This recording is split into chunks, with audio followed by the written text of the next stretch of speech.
Meus irmãos, graça e paz. Vamos dar sequência então ao livro o Evangelho de Lucas, no capítulo 7 desta feita, do versículo 1 ao 10.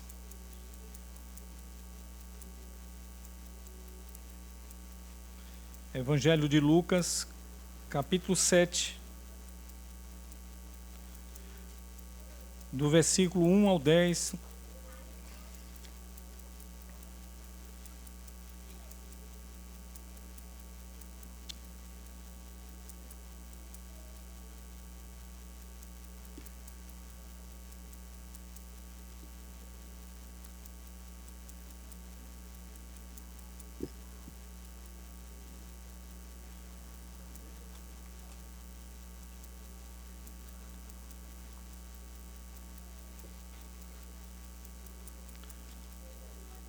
Assim nos diz, irmãos, a palavra de Deus no Evangelho de Lucas, no capítulo 10,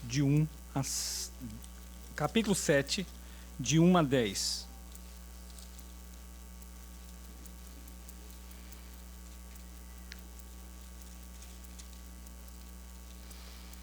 Tendo Jesus concluído todas as palavras dirigidas ao povo, entrou em Cafarnaum. E o servo de um centurião, a quem este muito estimava, estava doente, quase à morte. Tendo ouvido falar a respeito de Jesus, enviou-lhe alguns anciãos dos judeus, pedindo-lhe que viesse curar o seu servo. Estes, chegando-se a Jesus, com instância lhe suplicaram, dizendo: ele é digno de que lhe faças isto, porque é amigo do nosso povo, e ele mesmo nos edificou a sinagoga. Então, Jesus foi com eles, e já perto da casa, o centurião enviou-lhe amigos para lhe dizer: Senhor, não te incomodes, porque não sou digno de que entres em minha casa. Por isso eu mesmo não me julguei digno de ir ter contigo, porém, manda com uma palavra, e o meu rapaz será curado. Porque também sou homem sujeito à autoridade, e tenho soldados a minhas ordens, e digo a este: vai, e ele vai, e a outro: vem, e ele vem, e ao meu servo: faze isto, e ele o faz. Todas essas palavras, ouvido estas palavras, admirou-se Jesus dele e, voltando-se para o povo que o acompanhava, disse: afirmo-vos que nem mesmo em Israel achei fé como esta. E voltando para casa, os que foram enviados encontraram curado o servo. Amém. Obrigado, Senhor, por tua palavra. Torna clara as nossas mentes e corações, para que possamos viver na prática também, em nome de Jesus. Amém.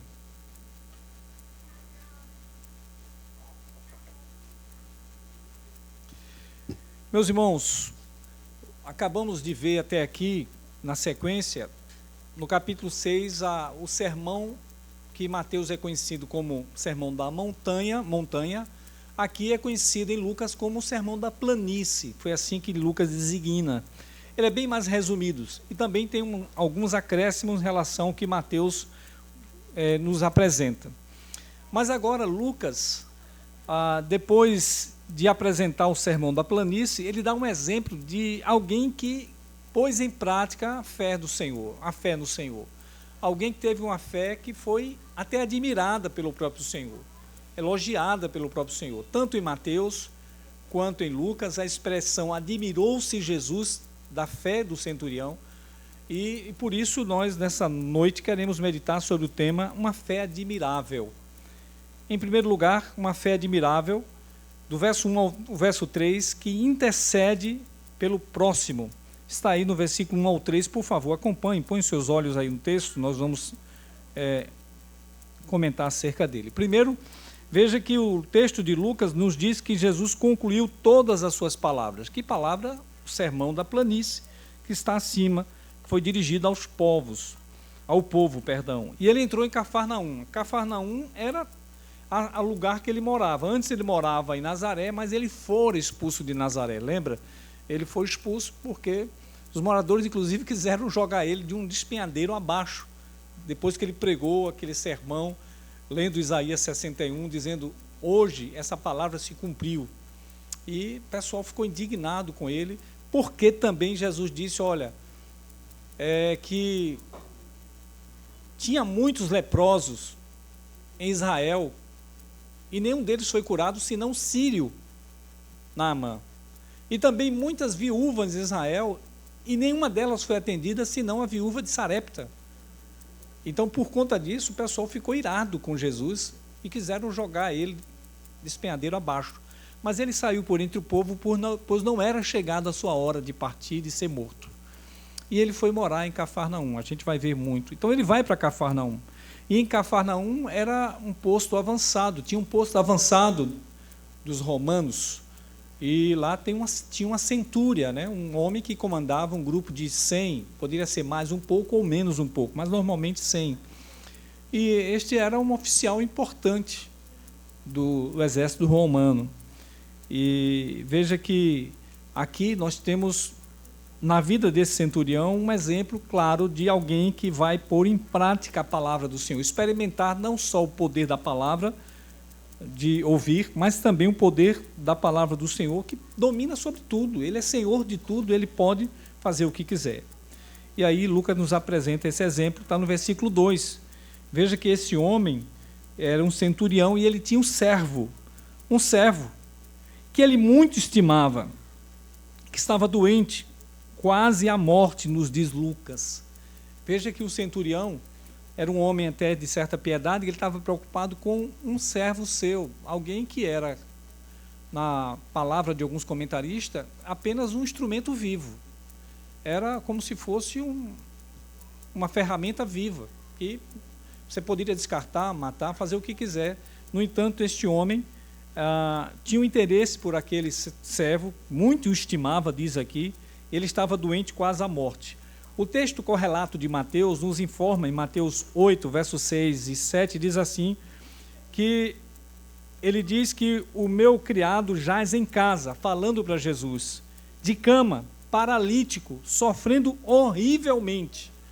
Então, alguma coisa aconteceu com esse homem, não sei se um acidente, que ele estava paralítico e estava sofrendo horrivelmente.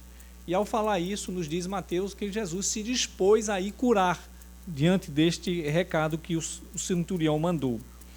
E no verso 3, aqui desse primeiro ponto, o interesse pelo próximo desse centurião é que, então, Jesus, ouvindo, o texto nos diz, tendo ouvido falar a respeito de Jesus, ele, o centurião, enviou alguns anciãos judeus pedindo-lhe que viesse curar o seu servo. Veja que o texto aqui enfatiza claramente que o interesse daquele centurião piedoso era por alguém, e alguém que era um servo, um escravo, um doulos, que muita gente não expressava nenhum interesse.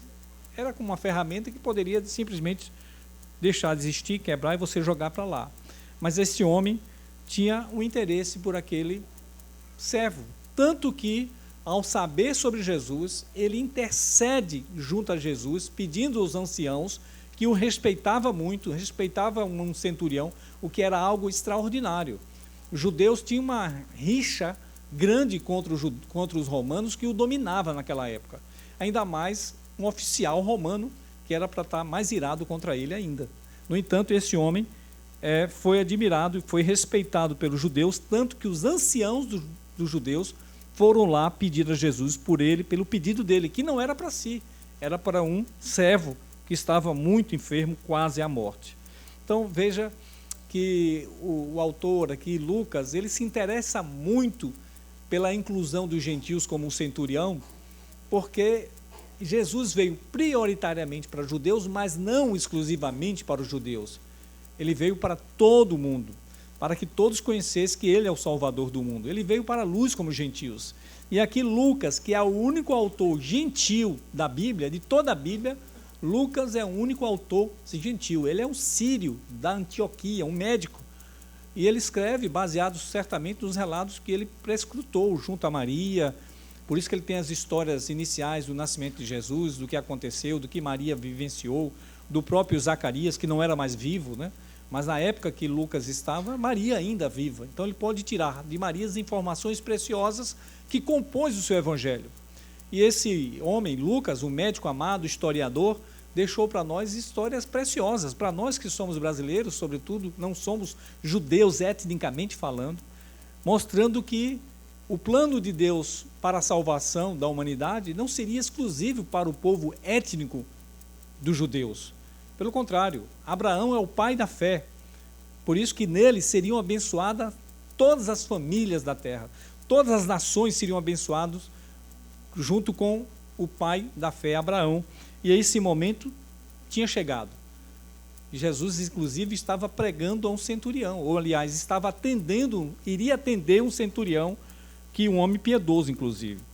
Então, veja que esse homem piedoso pediu a Jesus para curar e Jesus se dispôs. Eu quero encerrar esse ponto que nos fala sobre a piedade, a fé admirável é aquela que intercede pelo outro, se interessa pelo outro, dizendo que se de fato temos uma fé assim e uma piedade genuína, ela nos levará a pensar no outro.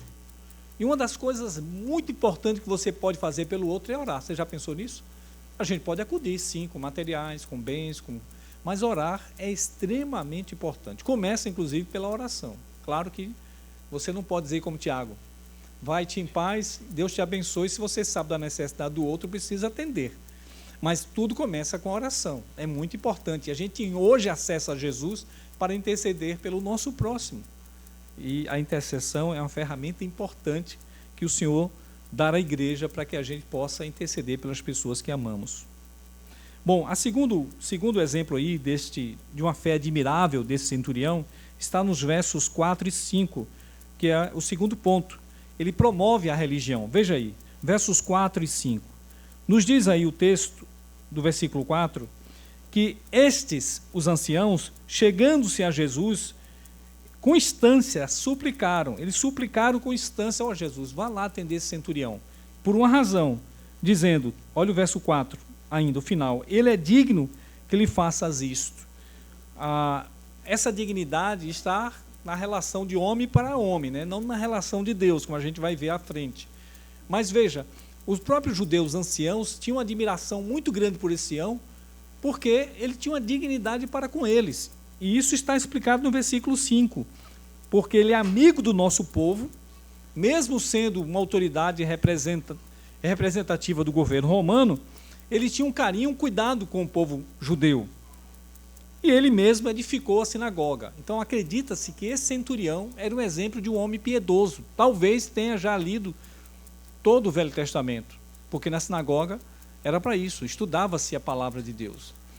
E ele era admirador do povo do qual ele dominava. O povo dele, os romanos dominavam os judeus. Mas ele aqui está promovendo a religião deste povo. O fato que leva a crer que ele era temente a Deus, ao Deus de Israel. Então, por isso que eles pediram, é amigo do nosso povo. E ele edificou a sinagoga. De fato, irmãos, uma fé admirável não é uma fé que desconstrói a religião, mas que favorece. A gente não é desigrejado, a gente não é contra a existência de locais em que possa haver adoração. É claro, pode haver desvirtuamento disso, quando os homens querem muita pompa, muita aparência estética, mais do que o compromisso com a palavra, com a verdade, com o ensino correto. Às vezes isso acontece, mas a gente não destrói, ou melhor, não impede a execução da verdadeira religião com templos, inclusive, com a necessidade de ter lugar para que o povo possa congregar. Naquele tempo era a sinagoga, né? A sinagoga era o templo dos judeus, não o templo principal que estava em Jerusalém, mas os lugares que eles frequentavam ao sábado, e o próprio Senhor Jesus frequentava todos os sábados a sinagoga, o que mostra que ele era um homem religioso, favorável à religião, inclusive com os instrumentos da religião como a sinagoga. Então, uma fé admirável, ela promove a religião. Um homem piedoso, uma pessoa piedosa, ela é favorável à expansão religiosa. É por isso que nós contribuímos com congregações, com aberturas, porque é assim, e inclusive com templos, para que possa pregar a palavra do Senhor e o povo de Deus possa ali se encontrar. Em terceiro lugar, irmãos, uma fé admirável. Já vimos que ele intercede pelo próximo, ele promove a religião. Em terceiro lugar, ele sabe da sua indignidade diante de Deus. Olha o verso 6 e 7, até a parte A do versículo 7. No 6 diz assim: então Jesus foi com eles, com os judeus, com os anciãos. E já perto da casa, o centurião enviou-lhes amigos para lhe dizer: Senhor, não te incomodes, porque não sou digno de que entres em minha casa. Ainda que ele fosse digno diante dos homens, porque favoreceu a construção de uma sinagoga ou a ampliação dela, não sabemos, ainda que isso fosse verdade, diante de Deus, ninguém que se esforce admiravelmente na piedade genuína e verdadeira, ninguém é digno. Aliás, é contrassensual, é contraproducente, ou é paradoxal que um cristão, por mais verdadeiro a sua piedade, ele se acha digno diante de Deus. Ninguém o é. Diante de Deus, nós somos indignos. Os nossos esforços para fazer as melhores obras para Deus são como trapos de imundícia. Não serve de nada, porque são manchados pelo pecado. Podemos ver entre nós gente que se dedica e são admiráveis em sua fé religiosa, em sua promoção da religião, genuinamente falando. Mas diante de Deus, quem não se considera indigno não vai obter dele nenhuma aprovação. Veja, somente hipócritas tocam trombetas quando dão esmolas, ou anunciam que estão jejuando, porque querem essa piedade aparente para os homens, a fim de se exaltarem. Mas diante de Deus, a nossa postura não tem que ser de um fariseu, mas de um publicano que bate no peito e diz: ser propício a mim, pecador. Essa é a posição diante dos homens de Deus. Assim foi com Davi, com Isaías, que nós vamos ler no final do culto, na liturgia, que diante de Deus, ai de mim, porque sou pecador. Ninguém é digno de receber nada, absolutamente nada diante de Deus. E ele toma uma postura absolutamente correta, em que ele se mostra indigno diante do Deus verdadeiro que era Jesus. E aí ele diz que eu não sou digno que o Senhor entre em minha casa. Isso aqui é muito importante. Veja, eu cito aqui o que diz o comentarista Matthew Henry, que ele diz o seguinte: o centurião não se considerava digno de ir ter com Cristo, mas ainda assim, Cristo considerava digno de ser visitado, pois aqueles que se humilham serão exaltados. De fato, quem se humilha diante de Deus será exaltado. Essa é a regra. Por isso que não é uma regra fácil, né? A gente não gosta de se humilhar. O homem é orgulhoso por natureza. O homem, a mulher, todo ser humano é orgulhoso por natureza. Mas diante de Deus nada merecemos. E aquele centurião mostrou uma fé admirável por isso. Eu encerro esse ponto dizendo, irmãos, que é necessário um quebrantamento sincero e verdadeiro diante de Deus. Quem vai saber que o quebrantamento seu é sincero e verdadeiro? Tem uma pessoa só que precisa saber. É Deus. E Ele sabe se adoramos em espírito e em verdade. Ele conhece a nossa mente, conhece o nosso pensamento. E é preciso que a gente, de fato, tenha noção da nossa indignidade diante de um Deus tão poderoso e tão misericordioso. Por último, irmãos, em último lugar, uma fé admirável, no versos 7b até o 8. Vejamos, a fé admirável que crer no poder de Jesus. Veja aí o que ele diz, no parte B do versículo 7. Ele diz: Senhor, eu não sou digno que entre na minha casa, mas manda com uma palavra e o meu rapaz será curado. Veja, aquele homem acreditava que apenas uma palavra do Senhor, à distância, aquele homem seria curado. O seu jovem, o rapaz, o seu servo seria curado. Isso é crer no poder de Jesus. E ele depois exemplifica a sua fé, fazendo analogia com o trabalho dele. Ele diz: sou homem sujeito à autoridade. Quando as minhas autoridades mandam, eu tenho que obedecer. Eu tenho que obedecer. Também, como ele tinha muitos debaixo da sua autoridade, ele cita exemplo. Eu tenho soldados. As minhas ordens, ou diante das minhas ordens, eu digo a um vai e ele vai. Eu digo a outro vem e ele vem. E também tem servos, tanto que tinha um servo doente, ele deveria ter muitos servos. E eu digo a estes servos, faze isto, e ele faz. Então, veja, é surpreendente que ele faz uma analogia com a autoridade que ele tinha. e com a autoridade também que ele devia aos outros, o respeito às autoridades superiores a ele. E ele exemplifica isso. Isso aqui é muito importante, irmãos. Veja que esse homem, ele não se considerava digno de forma alguma, mas ele entendia o poder de Deus, entendia que Cristo era suficiente para, de onde estivesse, mandar que o seu jovem ficasse curado. Por quê? Porque ele é criador dos céus e da terra, irmãos. Deus tem domínio sobre doenças, tem domínio sobre tempestades, tem domínio sobre o vento, sobre o mar que ele criou, tem domínio sobre tudo, não há impossível para Deus. E na relação com Deus nós precisamos crer nesse poder do Senhor e exercer a fé, sobretudo a fé para a salvação, não é? A gente não pode jamais duvidar da fé salvadora do Senhor, correndo o risco de blasfemar contra Deus, porque vamos chamar de mentiroso, porque ele disse, quem crê em Jesus tem a vida eterna. Se você não crê que tem a vida eterna, você chama de Deus um mentiroso. Eu estou repetindo o que João, na sua primeira carta, no capítulo 5, do verso 9 até o verso 13, diz. Todos nós acreditamos nos testemunhos dos homens. Todo dia você tem que acreditar nas pessoas para poder viver. Por que não vamos acreditar no testemunho que Deus dá acerca do seu filho? Qual é o testemunho? O testemunho que ele dá acerca do seu filho é este: quem tem um filho tem a vida. Quem não tem um filho não tem a vida, mas sobre ele permanece a ira de Deus. É uma coisa séria. Precisamos acreditar principalmente nesse poder de Deus para a nossa salvação. Eu encerro aqui esse ponto dizendo como aplicação, veja, se homens têm autoridades e eles executam, quer a gente goste ou não, e eles executam. Inclusive Cristo disse, se alguém te pedir andar 1 milha, vai com ele 2. Você goste ou não, esteja subserviente, esteja sujeito. Quanto mais obedecemos ao Criador dos céus e da terra. Tolo é o homem ou a mulher que acha que não deva obedecer a Deus. Todos nós devemos sujeitar a Deus para a obediência e também para pedir qualquer necessidade. Se você vive, respira, trabalha, tem o que tem, tudo vem do Senhor Criador que lhe dá. É bom estar submisso a Ele, é bom dizer, Senhor, nada, não sou digno de nada, mas tudo devo a Ti, continue abençoando a quem eu estou pedindo, isso é importante. Eu concluo, irmãos, essa mensagem citando o próprio Senhor Jesus. Dá uma olhada no verso 9. No verso 9, o texto nos diz que, ouvido essas palavras, Jesus se admirou. Ouvido essas palavras, admirou-se Jesus dele.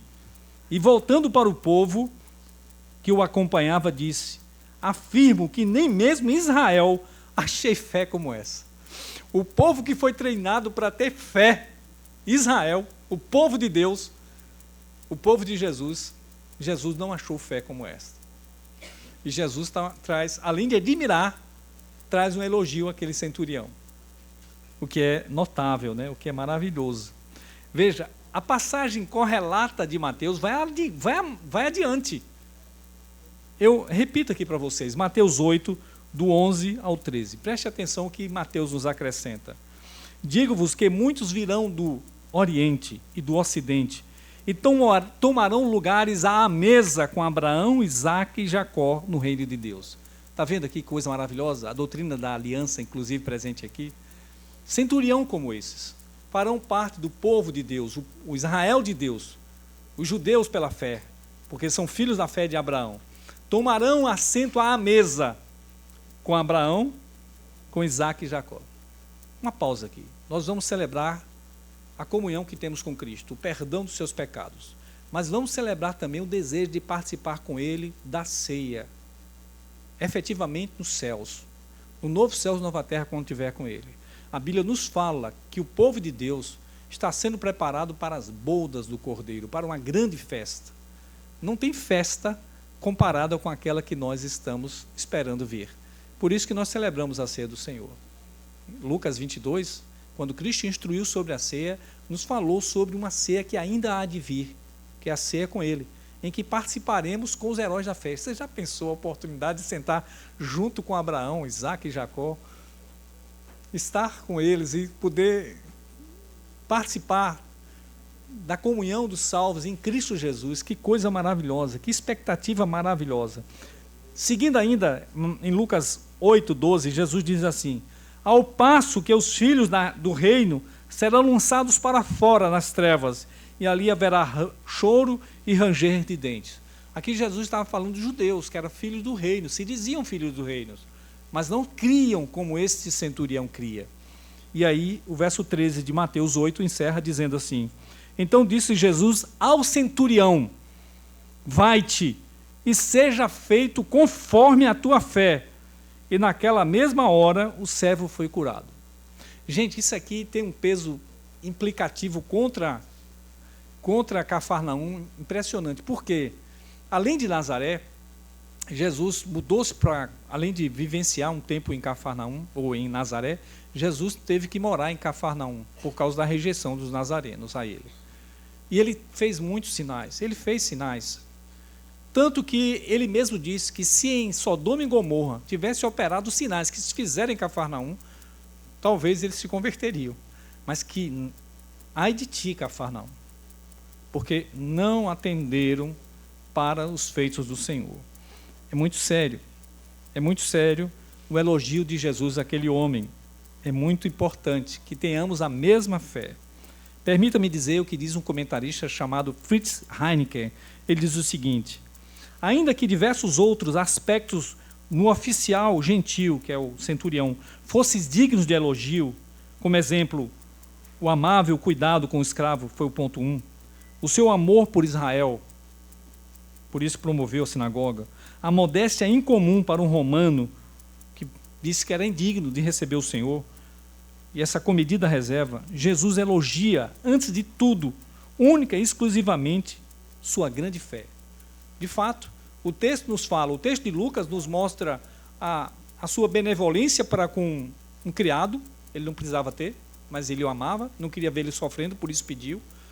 O seu exemplo para com Israel, amava o povo de Israel e construiu a sinagoga. Também a sua comedida reação de não achar que era digno ter o Senhor na sua casa. Porém, o que é elogiado é a fé.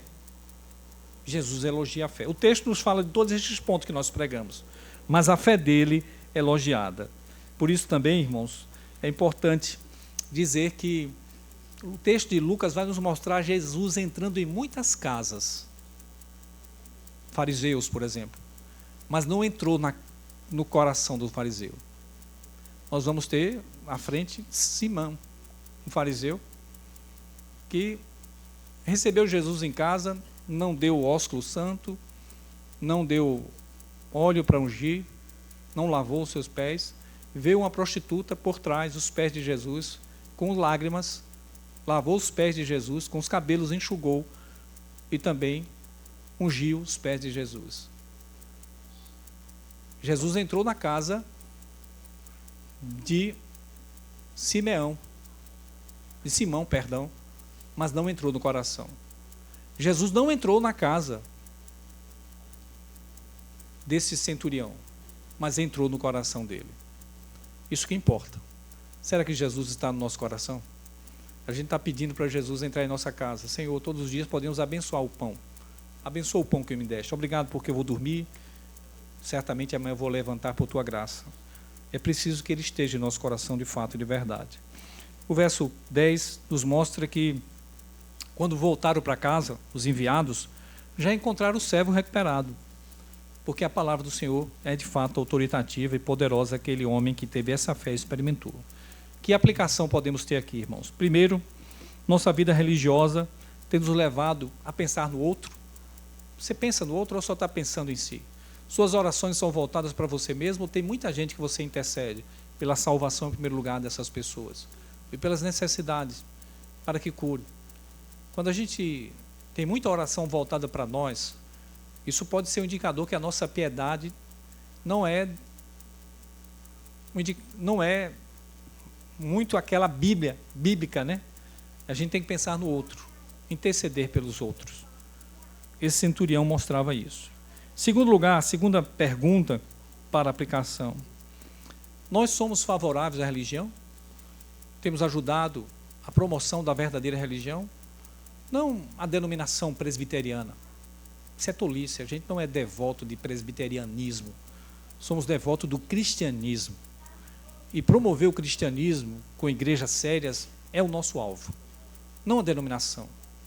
A denominação pode ser idólatra, a gente pode ser idólatra da denominação, isso é ruim, mas precisamos ser favoráveis à promoção da verdadeira religião. Graças a Deus que a religião, que o presbiterianismo tem sido até aqui, e que Deus a mantenha assim, uma igreja séria.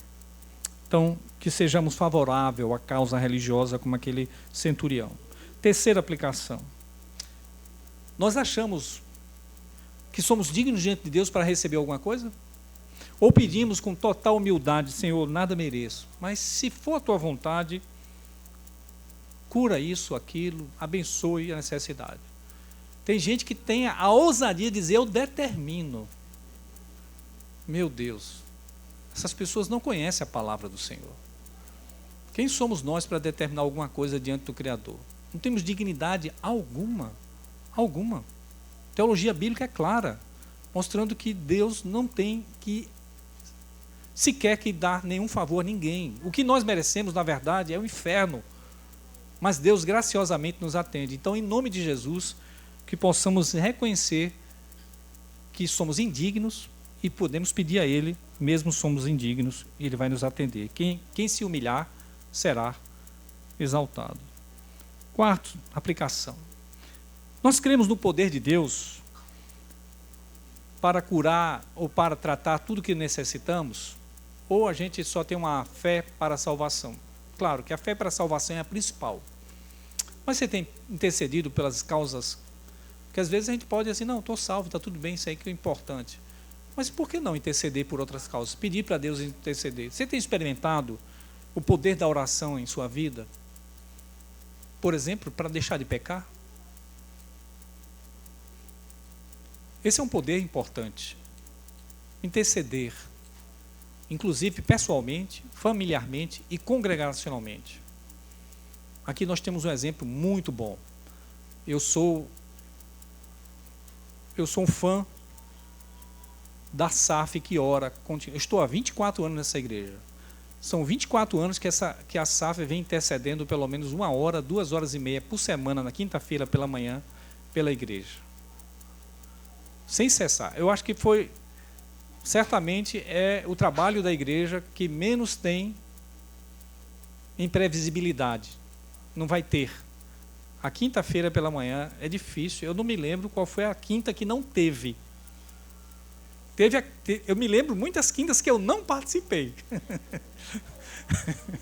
Porque é duro acompanhar o pique das irmãs. É duro. Elas são perseverantes. Eis o ministério que sustenta essa igreja. A gente não vê. A gente não vê, irmãos. A gente não vê. E nem muitos não dão crédito. Não dão porque não estão lá. É a evidência de não estar lá e de não dar crédito. Quem está é porque dá crédito. E você é um convidado para estar. Qualquer um é convidado para estar junto com a SAF orando. Você vai ver a mesma oração sempre, pelos filhos, pela liderança, pelos pedidos, pelas programações. É isso que sustenta a igreja. Pela classe de catecúmeno, pelo seminário em Salvador. As mulheres estão intercedendo o tempo todo. Serão atendidas, porque creem no poder daquele que pode todas as coisas. E por último, não deixe de ser constante. Não comece uma coisa para terminar. Seja constante, perseverante em todos os caminhos do Senhor. Que Deus nos ajude. Obrigado, Senhor, por tua palavra. Não é difícil entendê-la, mas é um desafio aplicar em nossas vidas. Nos ajude a ter uma fé admirável. Nos ajude não para que sejamos soberbos diante dos homens, mas para que sejamos felizes, bem-aventurados na tua presença, Senhor. É a nossa oração em nome de Jesus. Amém. Meus irmãos...